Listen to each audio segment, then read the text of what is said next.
uh, pada saat itu saya juga melihat kasih Tuhan, kuasa Tuhan, kasih yang teramat besar di dalam pelayanan mama, yang membuat saya semakin yakin, yaitu ya poin-poin sebelumnya tadi.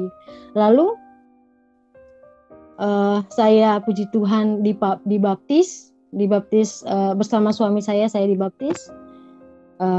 Tahun lalu bulan Mei saya dibaptis dengan suami saya. Luar biasa, Tuhan Yesus itu luar biasa sekali, saudara, karena Tuhan benar-benar menyatakan di dalam hidup saya bahwa tidak ada yang mustahil bagi Tuhan. Tuhan selalu memberikan kebaikan di dalam hidup saya berkali-kali lipat, dan saya merasakan itu. Tetapi bukan berarti hidup di dalam Tuhan itu senang, saudara. Tetapi bukan berarti hidup itu selalu senang. Hidup ada susahnya. Tetapi kalau kita hidup di dalam Tuhan, pasti hidup akan senang, selalu senang. Udah. Salam sejahtera untuk kita semua. Kembali berjumpa dengan saya di channel ini. Suatu pada kesempatan ini kita akan mendengarkan lagi sebuah kesaksian dari seorang wanita muslim yang mengalami akan lawatan Tuhan. Mujizat Tuhan telah terjadi dalam hidupnya, dan ia merasa bahwa hal tersebut tidak pernah didapatkan di agama lamanya. Namun puji Tuhan, ketika ia mengenal Yesus, ia mengalami mujizat yang sangat luar biasa. Ya, penasaran dengan kesaksiannya? Mari kita simak sampai selesai. Salam selamat malam para penonton yang telah memberi saya kesempatan untuk bersaksi pada malam hari ini. Perkenalkan, nama saya Aprilianti Lamato, saya berumur 21 tahun dan saya asli Gorontalo. Saya terlahir di keluarga Muslim, besar di keluarga Muslim, sehingga saya bertumbuh menjadi seorang muslimah yang fanatik. Saya dulu taat di dalam keyakinan saya dulu. Saya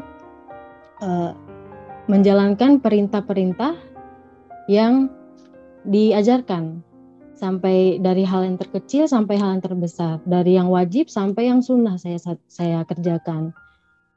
Sampai saya mengajak, saya sholat, saya ajak saudara-saudara saya ajak teman-teman saya puasa, saya ajak saudara-saudara saya, teman-teman saya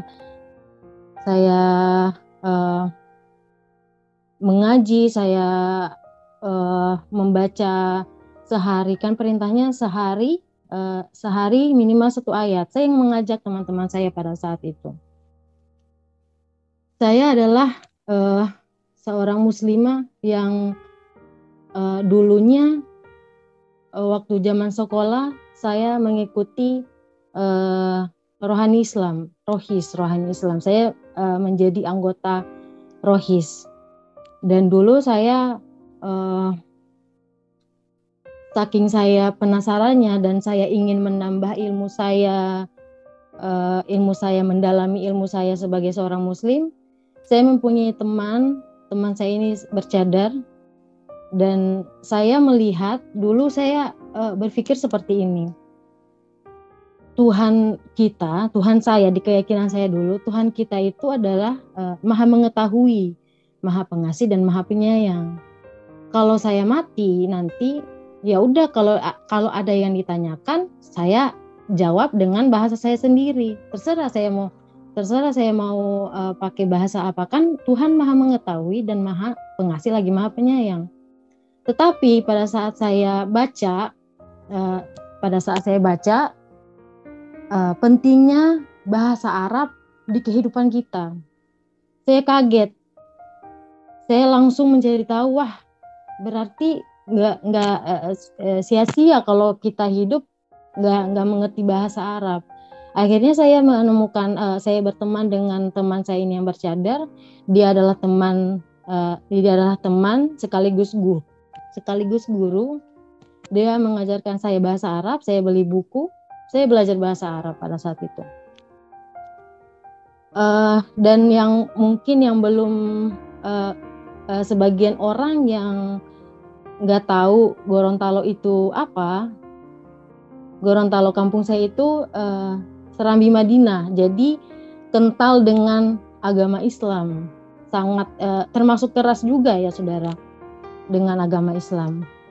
Lalu pada saat itu saya berpikir bahwa tidak ada agama yang benar kecuali Islam, dan itu memang sudah diajarkan di keyakinan saya dulu, tidak ada agama yang benar kecuali Islam. Dan saya melihat kecuali selain Islam tidak ada agama yang benar.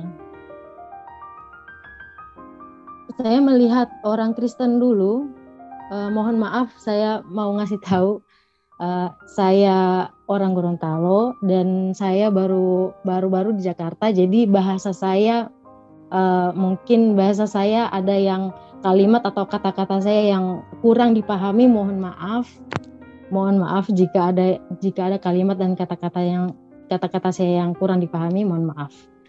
Lanjut, dulu saya melihat orang Kristen itu kafir karena selain Islam orang-orang selain agama Islam, agama lain itu orang-orang kafir. Saya kasihan, udahlah orang Kristen itu udahlah jalannya tersesat. Kristen matinya mau kemana? Orang kafir, ya matinya kalau orang kafir kan matinya ke neraka pastinya ya. Lalu saya kasihan, kok bisa mereka hidup nggak ada tujuan gitu. Di pikiran saya pada saat itu kasihan banget gitu, ke neraka. Matinya ke neraka. Kalau saya dulu, saya berpikir kalau diri saya sebagai seorang Muslim, ya saya pasti ke surga. Padahal saya belum tentu ke surga pada saat itu. Lalu singkat cerita, saya awal tahun 2017 saya kenal game online. Dan di game ini saya dipertemukan dengan AA. AA itu suami saya yang pada saat itu masih menjadi seorang teman. Lalu saya dipertemukan dengan AA ini awal 2019. Saya dipertemukan dengan AA ini dengan pribadi yang sangat berbeda. Saya yang sifatnya tertutup dan AA sifatnya terbuka. Karena sifat tertutup itu memang sudah diajarkan di keyakinan saya lagi-lagi dengan keyakinan saya dulu. Mau tertutup auratnya, mau tertutup kehidupannya, itu sudah diajarkan. Saya dulu pakaian saya itu benar-benar tertutup saudara, karena rambut saya saja, sehelai rambut saya saja pun saya nggak mau kelihatan. Saya histeris kalau rambut saya kelihatan. Terus rambut saya dulu kan panjang, pendek, panjang saya potong lagi karena di ajaran saya dulu itu ngondek ya, bahasanya ngondek ya, pokoknya ada orang pakai kerudung terus ada jendolanya di belakang, itu nggak boleh juga di ajaran saya. Jadi saya potong rambut, panjang potong rambut lagi biar nggak ngondek dan biar nggak kelihatan juga rambutnya. Nah, sifat saya tertutup karena memang seperti itu. Ajaran saya mengajarkan bahwa itu sebuah hadis ya, tapi saya lupa itu hadisnya namanya apa, saya lupa. Hadisnya berbunyi seperti ini. Allah saja sudah menutup aibmu, kenapa kamu mengumbarnya sendiri? Nah, itu yang saya pegang juga dulu. Jadi saya hidupnya tertutup. Ini sifatnya terbuka, sangat terbuka. Menceritakan kehidupannya, masa lalunya, tentang orang tuanya. Dia menceritakan orang tuanya mamahnya ini yang menjadi, yang puji Tuhan, haleluya, sudah menjadi mama mertua saya pada saat ini. Dulu AA menceritakan mamanya ini seorang Kristen dan bertato. Jujur saya awalnya kaget ya pada saat itu. Kaget bahwa wah, Kristen. Tapi saya berpikir lagi bahwa kalau saya sampai jadi nikah sama A ini, ya saya nggak bakalan nikah sama mamahnya. Karena mamahnya Kristen, anaknya Muslim. Ya udah, nggak apa-apa, kata saya. Ya udah, nggak apa-apa, saya terima. Singkat cerita, awal 2000 saya tiba-tiba ada pemikiran untuk kok saya pengen ke Jakarta, tapi hidup saya tidak mampu. Saya dulu hidup tidak mampu, berkekurangan ya ekonominya. Tetapi saya mempunyai cukup tabungan di situ, dan saya tiba-tiba ada pemikiran untuk kok saya pengen ke Jakarta ya. Padahal saya pengen ke Jakarta. Terus saya berpikir lagi, ini uang saya berkekurangan, antara saya simpen dan saya ke Jakarta. Tetapi rasa ingin saya ke Jakarta itu lebih besar daripada saya ingin menabung uang ini. Akhirnya saya memutuskan untuk ke Jakarta. Saya ke Jakarta tanggal awal 2021 Januari, dan sebelum ke Jakarta ini 2 tahun saya kenal AA ini, saya nggak pernah komunikasi dengan mamahnya ini, mamah orang Kristen ini. Dulu saya ngomongnya seperti itu ya. Saya nggak pernah buka komunikasi, saya nggak kenal mama juga. Saya nggak pernah kenal mama juga pada saat itu. Akhirnya pada saat saya mau ke Jakarta, saya merencanakan saya mau ke Jakarta, saya buka komunikasi dengan mama. Akhirnya mama welcome sama saya, lalu saya terbang ke Jakarta. Sebelum saya pesawat saya take off, mama ngirim saya lewat WhatsApp voice note lagu yang berbunyi seperti ini. Ku kan terbang tinggi bagai raja wali di atas segala persoalan hidupku, dan aku percaya saat ku bersama Dia, tiada yang mustahil bagi Dia. Nah, lagu seperti itu. Dan pada saat itu saya sebagai seorang Muslim, saya nggak tahu itu lagu apa. Saya berpikir, saya karena saya mau terbang, saya mau naik pesawat, saya mau terbang ke udara. Jadi mama ngirimnya ya Raja Wali terbang tinggi. Sudah, saya mikirnya seperti itu karena saya nggak tahu lagu itu lagu apa. Akhirnya saya sampai ke Jakarta. Sebelum saya ketemu mama, saya berpikir seperti ini. Orang Kristen bertato. Saya takut dengan orang bertato. Dan di pikiran saya, orang bertato itu pasti jahat. Wah, pasti galak, pasti nggak ramah, pasti nggak care, pasti nggak, pokoknya di pikiran ini pasti jelek semua ya pada saat itu. Lalu udah Kristen pula. Pada saat itu akhirnya saya tiba ke Jakarta. Benar-benar pikiran saya tadi, ekspektasi saya tadi itu, pemikiran saya yang seperti itu hilang. Luar biasa. Mama dan Kak Rizky benar-benar membuktikan kepada saya bahwa tidak semua orang bertato itu jahat. Dan inilah anak Tuhan gitu. Yang kata kamu orang Kristen itu sesat, nggak ramah, galak, pasti gini-gini, jelek-jelek. Ya inilah anak Tuhan, orang Kristen ini seperti ini. Mama benar-benar menyambut saya dengan salim, mama peluk saya. Lalu mama menyambut saya dengan penuh sukacita. Saya benar-benar kaget, campur aduk saudara saya pada saat itu. Kok seperti ini gitu? Nggak sesuai ekspektasi saya gitu. Terus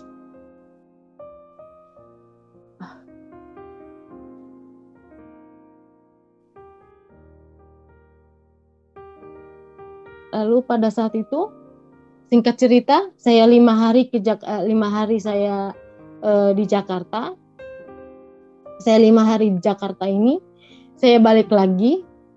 Kenapa saya balik lagi? Karena saya ingat keluarga saya masih ada keluarga, saya masih ada saudara, dan saya masih ada orang tua. Oh iya, papi saya sudah tidak ada. Papi saya meninggal pada saat saya umur 9 tahun, dan saya cuman mempunyai mami saya pada saat ini. Lalu saya berpikir seperti itu, dan di hati saya ini nggak tahu kenapa kok berat sekali mau pulang. Padahal kata hati saya, ini loh kebahagiaan kamu gitu. Ini loh orang-orang yang nggak bakalan kamu dapat lagi gitu.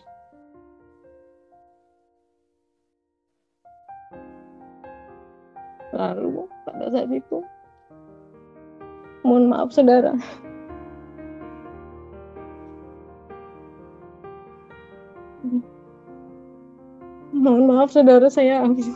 saya terbawa perasaan. Lalu pada saat itu nggak tahu kenapa hati saya berat sekali. Saya rasanya nggak ingin pulang. Lalu saya peluk, mama menangis, Kak Rizky menangis, AA juga menangis, saya pun menangis. Tujuan saya pulang ke Gorontalo itu, saya ingin melangkah lebih serius dengan AA ini. Dan entah kenapa saya pada saat meluk mama Kak Rizky, AA ini, bibir saya berkata, tunggu saya ya, tunggu aku pasti kembali. Padahal saya belum tentu saya kembali, saya nggak tahu saya kembali atau tidak. Tetapi nggak tahu kenapa bibir ini berkata seperti itu. Akhirnya singkat cerita saya balik ke Gorontalo. Saya menceritakan apa yang saya rasakan. Saya nggak pernah ketemu dengan orang-orang seperti ini. Saya bilang saya ingin melangkah lebih serius dengan AA. Lalu mami saya ini tidak setuju. Sampai tidak setuju, dan saya tidak putus asa saudara.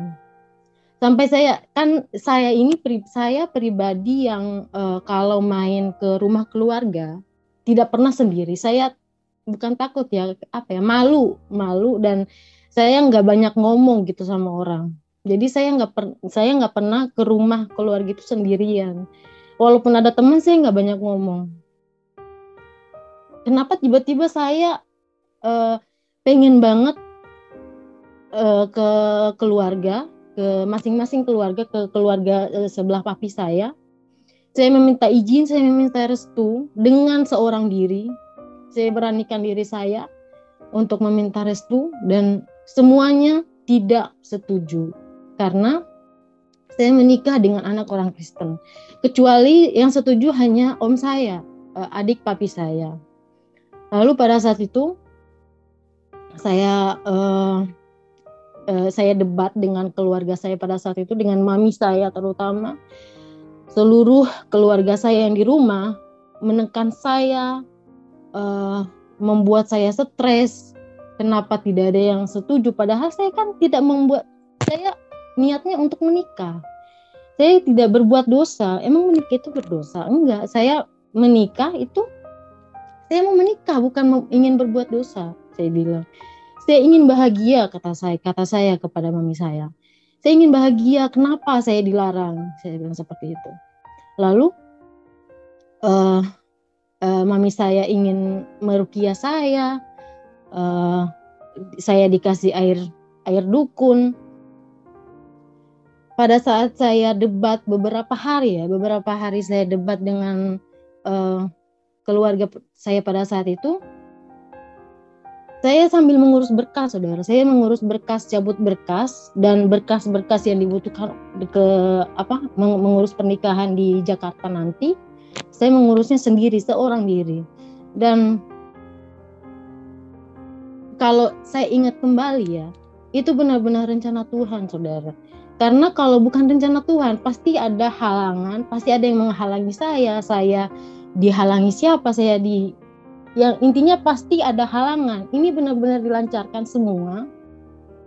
Bahkan mami saya bisa menandatangani surat keluarga, kartu keluarga yang sudah tidak ada nama saya. Lalu pada saat itu saya debat dengan mami saya mau diruqyah, HP saya mau diambil. Entah kenapa saya begitu. Emang udah, saya aja nggak tahu kenapa saya seperti itu. Emang sudah rencana Tuhan, saudara. Lalu pada saat itu sampai satu hari di mana mami saya sempat berkata seperti ini, kamu mau jadi apa di sana? Itu di Jakarta, kamu mau jadi apa di Jakarta? Mau jadi gembel, kata mami saya. Kata saya, enggak lah, saya mau saya ke Jakarta. Orang-orang yang saya ingin hidup dengan mereka itu ODGJ saja dipelihara, dibersihkan, dikasihani. Apalagi saya orang waras. ODGJ itu orang dalam gangguan jiwa, saudara. Lalu mama saya itu waktu itu ya, saya belum menjadi, saya masih seorang muslim. Mama ada pelayanan orang dalam gangguan jiwa. Lalu setelah mengatakan itu, saya satu hari mami saya emosi saya karena saya hasrat saya ingin sekali kembali dan saya ingin menikah dengan anak ini. Karena mami sudah marah, mami tidak setuju karena orang Kristen dan juga jauh. Mami saya pada saat itu posisinya di dapur. Saya dilemparkan gelas pecah di bawah saya dan ditodong pisau. Saya ditodong pisau dan berkata seperti ini, gak apa-apa saya di penjara, yang penting kamu mati di tangan saya, kata mami saya seperti itu. Lalu saya semakin merasakan tekanan, saya semakin batin pada saat itu. Saya pergi ke taman, lalu saya menelpon AA dan AA berikan HP ini ke mama. Mama bilang seperti ini, kamu kalau ada masalah jangan lari dari rumah, jangan pergi dari rumah, pulang, kata mama. Oke, saya pulang. Di rumah masih ada mami. Saya mau diruqyah sama mami. Pada saat itu saya masuk di rumah itu, pada saat itu seperti masuk di neraka, saudara, karena nggak ada kedamaian, nggak ada yang mendukung saya pada saat itu. Jangankan orang rumah, keluarga saja, keluarga semuanya nggak ada yang mendukung saya pada saat itu. Lalu saya masuk ke dalam rumah itu, mami masih ada dan mami bilang begini, besok kau mau diruqyah, jangan kemana-mana. Mau kemana? Kamu mau kemana? Besok kamu mau diruqyah, kata mami. Saya semakin batin, saya nggak mau ada omongan seperti itu. Saya pergi lagi. Lalu saya kembali lagi ke rumah. Kedua kalinya saya kembali ke rumah, mami udah nggak ada dan rumah kosong pada saat itu. Rumah kosong. Saya teleponan dengan AA pada saat itu. Entah kenapa tiba-tiba saya ingin mengambil berkas yang saya urus sebelum hari-hari sebelumnya ini disita sama mami saya, nggak dibolehin sama mami saya. Nah, nggak tahu kenapa tiba-tiba saya ingin mengambil berkas ini dan saya ingin kabur. Akhirnya saya kabur. Saya ambil berkasnya, saya kabur dengan baju di badan saya. Pada saat itu saya kabur, saya cek, saya nggak tahu mau kemana, dan uang pada saat itu yang saya pegang 40.000. 40.000 dan saya pada saat itu saya naik bentor. Bentor itu salah satu kendaraan khas Gorontalo yang membutuhkan kalau di Jakarta kayak ojek ya. Lalu saya nggak bisa lama-lama dong duduk di bentor ini keliling-keliling, nggak bisa karena uang saya 40.000. Saya lihat kontak WA, saya mau kemana gitu. Saya mau kemana? Lalu tiba-tiba saya nggak menghubungi teman dekat yang saya anggap saudara saya sendiri. Saya tidak menghubungi dia teman ini, tapi saya menghubungi teman yang cuman kenal 1 bulan dengan saya. Bahkan untuk sharing itu jarang sama saya ini, teman saya yang satu. Tiba-tiba saya ingin saya WhatsApp dia. Saya ingin nginap dulu di tempatnya dia. Dia bilang iya, dia terima, dia siap. Puji Tuhan. Dan saya nginap di tempatnya dia. Lalu pada saat itu keluarga saya menelpon saya terus.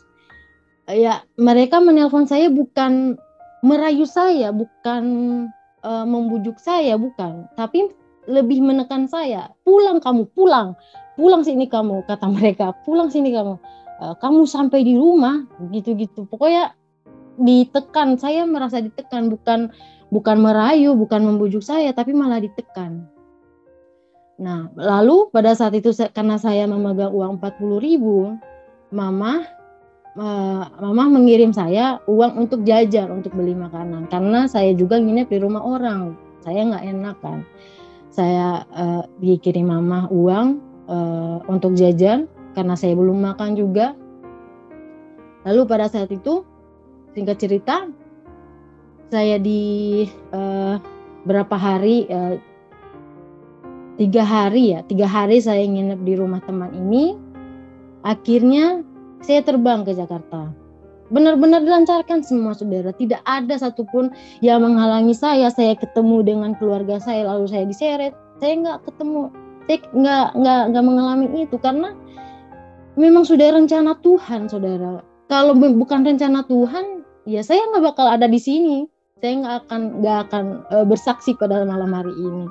Lalu singkat cerita, saya terbang ke Jakarta lagi dengan baju di badan, saya bau, saudara. Pada saat itu teman saya, sebelum saya ke Jakarta, saya nginep dulu di bandara karena kemarin pagi itu, tadi pagi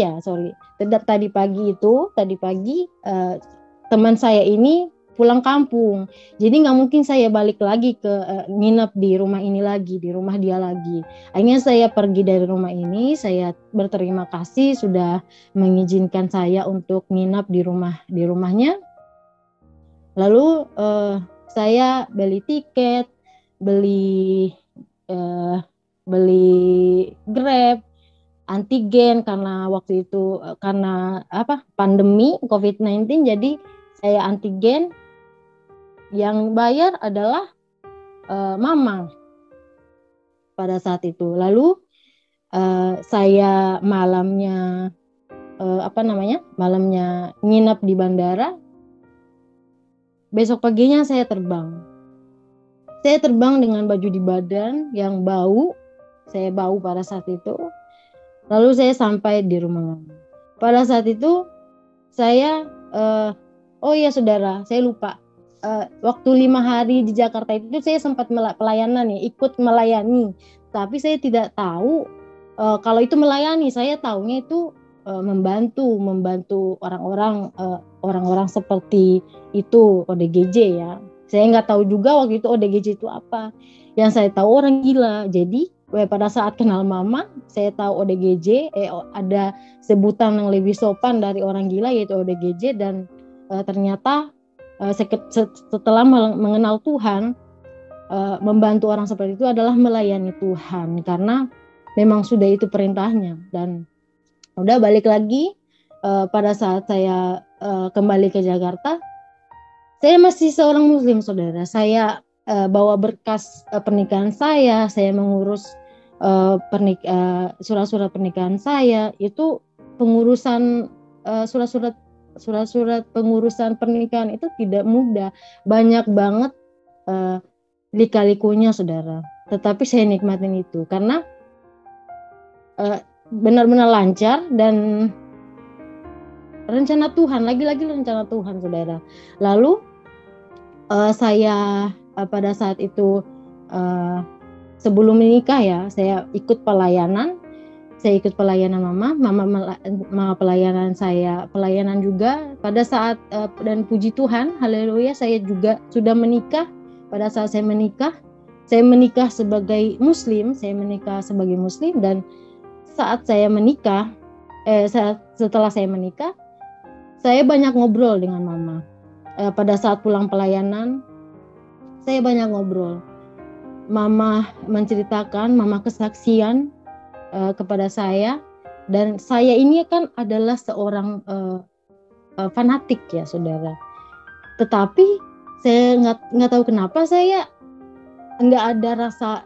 Biasanya saya kalau diceritakan seperti itu saya risih ya, rasanya risih pada saat kalau ada orang yang menceritakan seperti itu, hati saya rasanya risih. Tetapi pada saat mama menceritakan kesaksian mama, itu benar-benar tidak ada penolakan sama sekali dalam hati saya. Bahkan di dalam hati saya bertanya-tanya, apa iya? Masa sih saya semakin ragu? Kok saya jadi ragu dengan keyakinan saya pada saat ini? Lalu pada saat itu kebetulan ada teman mama yang dari Surabaya main. Dan pada malam hari, suatu malam, teman mama ini ingin menonton filmnya Tuhan Yesus. Dalam hati saya masih hati saya masih gitu, kayak masih nyebut ya astagfirullahaladzim gitu. Lalu pada saat itu akhirnya film ini diputar. Teman mama ini menangis. Selesai menonton, teman mama ini menangis. Oh, saya nggak nangis. Dan kenapa saya nggak nangis ya? Karena saya nggak ngerti. Dan saya nggak, apa sih? Saya bilang, enggak, saya nggak nangis gitu. Pokoknya saya nggak nangis. Tetapi kenapa teman mama ini menangis? Saya bertanya-tanya, kenapa menangis? Tetapi saya bertanya dalam hati, nggak bertanya langsung. Nah, pada saat itu selesai itu, saya kembali ke kamar dan suami saya kesaksian kepada saya. Suami saya ngomong seperti ini, yang bahasanya ya yang gitu ya, saya sama suami saya, yang aku mau menepati janji aku sama Tuhan, Tuhannya mama, Tuhannya orang Kristen. Sebelum kamu terbang ke sini, aku sudah berjanji sama Tuhan kalau kamu selamat sampai sini. Karena pada saat itu, saudara, saya 3 hari sebelum saya terbang itu pesawat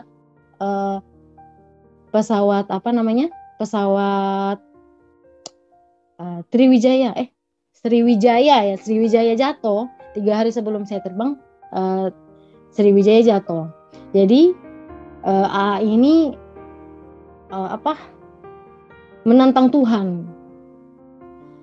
Katanya kata gini, aku udah berjanji sama Tuhan, kalau kamu selamat sampai di sini, aku ikut Tuhan Yesus. Kata AA. Saya menangis, saudara. Oh iya, saya mau ngasih tahu, suami saya sebelum berapa minggu yang lalu sudah kesaksian, dan saya mau klarifikasi tentang ini. Saya menangis, suami saya menceritakan saya menangis karena saya terharu, bukan. Tetapi saya terharunya, bukan terharu, saya menangisnya, saya kecewa. Saya menangis sejadi-jadinya saya menangis. Saya bilang, kenapa baru sekarang kamu bilang? Kenapa nggak dari kemarin-kemarin? Kenapa pas kita nikah kamu bilang? Terus kata AA, nggak apa-apa kalau kamu nggak terima. Aku bisa cari uang. Aku bisa cari uang untuk kamu kembali ke Gorontalo. Saya bilang, enggak, saya nggak mau. Lalu saya bilang, oke, kamu kamu terserah keputusan kamu seperti apa, kata saya, dan biarkan saya seperti ini, saya bilang. Lalu mama di dalam salah paham, saudara. Mama pikir saya menangis karena dipertontonkan film Tuhan Yesus ini. Ternyata tidak, bukan, karena AA kesaksian. Ternyata pada saat itu saya sebelum-sebelumnya ini Mama sudah kesaksian kepada saya, sama saya, dan Mama menceritakan benar-benar yang membuat saya paham dan saya mengerti, sampai iman saya yang benar-benar saya nggak mau, saya selalu nyebut Mama, iman saya selalu nyebut. Lalu kenapa?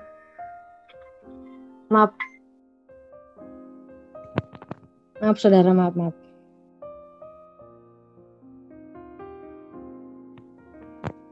Lalu pada saat itu singkat cerita, saya ikut pelayanan dengan Mama. Saya ikut pelayanan dengan Mama. Saya melihat bahwa saya melihat di pelayanan Mama ini benar-benar apa yang Mama ceritakan, apa yang Mama berikan kesaksian kepada saya, benar-benar terjadi, saudara. Di pelayanan Mama ini, kuasa Tuhan, penyertaan Tuhan selalu ada di pelayanan Mama. Karena saya sebagai seorang Muslim pada saat itu, saya ikut serta di situ, saya masih seorang Muslim, saya benar-benar melihat kuasa Tuhan terjadi pada saat itu. Mukjizat Tuhan pada saat itu terjadi. Kariski, Mama mendoakan di dalam nama Tuhan Yesus, orang dalam gangguan jiwa ini benar-benar diam, saudara, benar-benar seperti disuntik dengan obat penenang. Makanya pada saat itu saya lebih tambah ragu dengan keimanan saya, kok kayak gini. Lalu Mama bilang, kasihilah musuhmu. Mama bukan Mama yang bilang ya, maksudnya firman Tuhan yang bilang seperti itu, dan Mama menyampaikan kepada saya, kasihilah musuhmu. Di ajaran saya tidak ada ajaran seperti ini. Lalu saya bilang kepada Mama, kok musuh dikasihani, kasihilah musuhmu. Teman kita aja belum tentu kita berikan kasih, Pak, apalagi musuh kita. Lalu maaf saudara. Lalu pada saat itu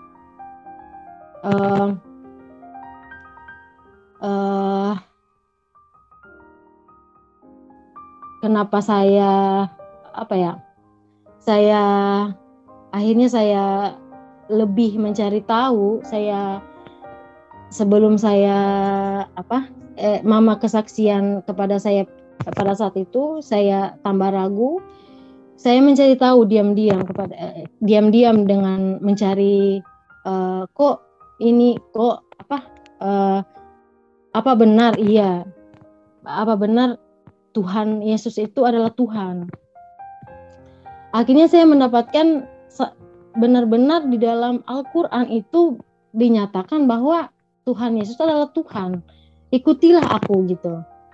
Saya lupa di surat apa, ayat berapa, saya lupa. Intinya di Al-Quran saja sudah tertulis seperti itu. Kenapa masih ragu-ragu?